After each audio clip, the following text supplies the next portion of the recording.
Good morning friends. आज मैं cheque bounce पर बात करूंगा। चेक आपका चेक बाउंस हो चुका है और क्या आप चेक का केस करने जा रहे हैं? तो आज की वीडियो आपके लिए बड़ी महत्वपूर्ण है। वीडियो को अंत तक देखें, क्योंकि क्या चेक का केस हम किस प्रकार से बनता है, क्या और किस चेक का केस किस प्रकार से खारिज हो जाता है, इस वीडियो में हम इस सारी बात को समझेंगे। धारा 138 कहती है कि खातों में अपर्याप्त निधि आदि के कारण बैंक चेक का अनादरण हो जाना। किसी भी व्यक्ति ने अपने ऋण और अन्य दायित्वों के पूर्णतः या आंशिक निस्तारण के लिए कोई चेक बैंककार को दिया कि भाई इस व्यक्ति को ये पेमेंट दे दें, और बैंककार ने यह कहकर लौटा दिया कि आपके खाते में पर्याप्त धनराशि नहीं है जो इस चेक का भुगतान किया जा सके, या फिर अन्य कारण भी जैसे अकाउंट क्लोज है, या और भी जो कारण दिए जाते हैं, कारणों की 21 लिस्ट है, चेक आपका बाउंस हो गया है, तो यह समझा जाएगा कि आपने जिस व्यक्ति ने चेक जारी किया उसने अपराध किया है, और अपराध की सज़ा में 2 वर्ष तक की सज़ा हो सकती है और जुर्माना या दोनों से दंडित किया जा सकता है। अब सवाल यह है कि क्या चेक बाउंस हो गया तो केस बनेगा? मात्र चेक बाउंस हो गया है, इससे आपका चेक अपराध के लिए कंप्लीट है, क्या अपराध घोषित हो गया? तो इस धारा 138 के परंतु में 3 बिंदु दिए गए हैं, क ख ग। ये बताते हैं जब आपका चेक बाउंस हो जाता है तो फर्स्ट आपको क्या करना है। फर्स्ट तो जब हम चेक को बैंक में पेश करते हैं तो चेक की जो वैधता अवधि रहती है, जैसे 3 मास रहती है आजकल, पहले 6 माह थी, या जैसी भी है उस चेक पे लिखी होती है कि भाई 6 माह तक वैलिड है, 3 मास तक वैलिड है। उस वैलिड अवधि में उसे बैंक में पेश करना। यदि उस वैलिड अवधि में आपने बैंक में पेश नहीं किया और बाद में पेश किया तो चेक का केस नहीं बनेगा, मतलब धारा 138 का केस नहीं बनेगा, क्योंकि उसे लिमिटेशन अवधि जो चेक की वैध अवधि में पेश नहीं किया।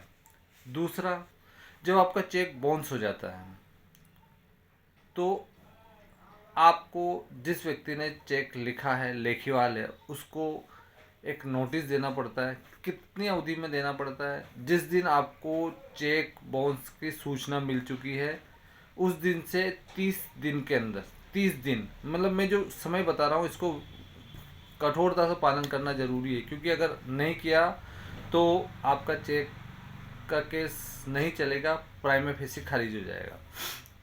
तो आपका जिस दिन चेक बाउंस की सूचना आपको मिली है उस दिन से 1 माह के अंदर लेखीवाल जिसने चेक लिखा है उसको नोटिस देना होगा। नोटिस में क्या सूचना देनी होगी कि भाई आपका चेक, आपने जो इतने नंबर का चेक मुझे दिया था, इतनी राशि का दिया था, इतनी तारीख को दिया था, इतनी तारीख को वह बैंक द्वारा बाउंस करके अनादरण करके हमको लौटा दिया गया है और हमें पेमेंट प्राप्त नहीं हुआ। आपने उस 1 माह की अवधि के अंदर नोटिस जारी कर दिया। अब नोटिस जारी आपने कर दिया, नोटिस जारी करने के बाद जिस दिन आपने नोटिस जारी किया वह तारीख नहीं की काउंट, दिन लेखीवाल को, जो जिसने चेक जारी किया उसको वह नोटिस प्राप्त हुआ, नोटिस प्राप्त होने के 15 दिन, मतलब उसे 15 दिन का समय देना होगा कि भाई आप 15 दिन में पेमेंट कर दें, अन्यथा आपके खिलाफ द एन एक्ट के अंतर्गत मुकदमा किया जाएगा। 15 दिन का उसे समय दिया जाएगा। 1 माह तो आप नोटिस देने का आपका अवधि है, 15 दिन उस व्यक्ति को जो नोटिस उसे मिल जाता है, और मिलने के 15 दिन में उसे पेमेंट करना होता है। सूचना प्राप्त हो गई और 15 दिन गुजर गए तो फिर क्या करना है? फिर 1 माह का समय अवधि रहती है जो धारा 142 ख में दी गई है एनआई एक्ट के अंतर्गत, और वह बताती है कि परिवाद 1 माह में पेश करना होता है। जिस दिन से नोटिस की अवधि समाप्त हो गई, 15 दिन क्रॉस हो गए, 15 दिन क्रॉसिंग, 15 दिन के बाद से 1 माह के अंदर आपको फर्स्ट क्लास जुडिशियल मजिस्ट्रेट के पास अपना कंप्लेंट पेश करनी होगी। अब ये जो मैंने समय बताया है, पहला आपका चेक बाउंस हुआ, उससे 1 माह की अवधि के अंदर लेखीवाल को नोटिस देना होगा। दूसरा, आप उसको 15 दिन का समय नोटिस में देगा। जब उसका समय पूरा हो चुका होगा, मतलब नोटिस प्राप्ति के बाद 15 दिन का समय पूरा होने के बाद आप 1 माह में कोर्ट में परिवाद पेश करते हैं, तब जाके आपका धारा 138 का केस कंप्लीट होगा, और तब जाके आप कोर्ट में आपका धारा 138 का मुकदमा कंप्लीट बन पाएगा, कोर्ट प्रसंज्ञान ले पाएगी। अन्यथा यदि आपने उसको लिमिटेशन अवधि के बाद पेश किया बैंक में, तो भी धारा 138 के अंतर्गत चेक का केस नहीं हो पाएगा।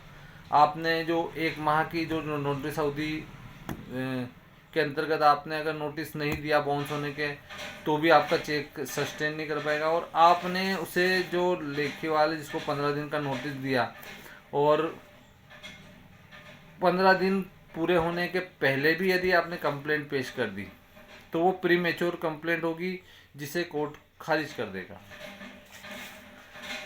और इस संबंध में कुछ उच्च न्यायालय के निर्णय हैं।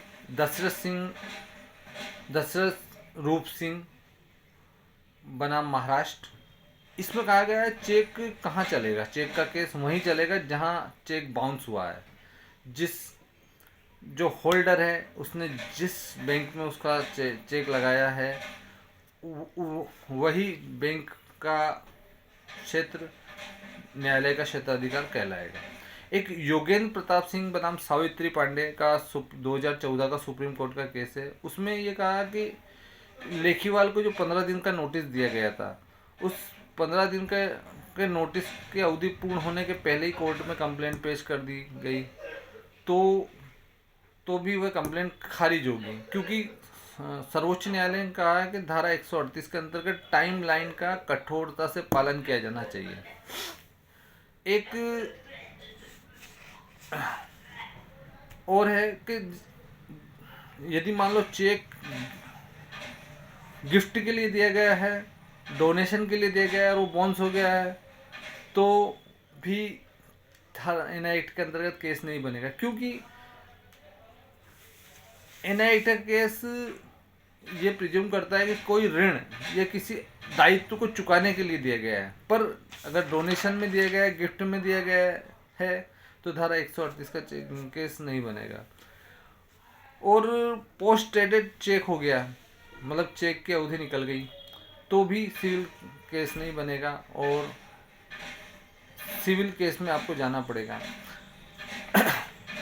आशा है मेरी जानकारी अच्छी लगी होगी, तो लाइक एंड शेयर करें। और धारा 138 के अंतर्गत जो धारा 138 में परंतु के अंतर्गत दी गई जो टाइमलाइन है, उसका सख्ती से पालन करें। यदि आप सख्ती से पालन नहीं करते हैं, तो आपका चेक का केस प्राइमे फेसी ही खारिज हो जाएगा और आपका जो एनआई एक्ट के अंतर्गत जो आप परिवाद पेश करना चाहते हैं, वह विफल हो जाएगा। आशा है मेरी जानकारी आपको अच्छी लगी हो। लाइक एंड शेयर करें। Good morning.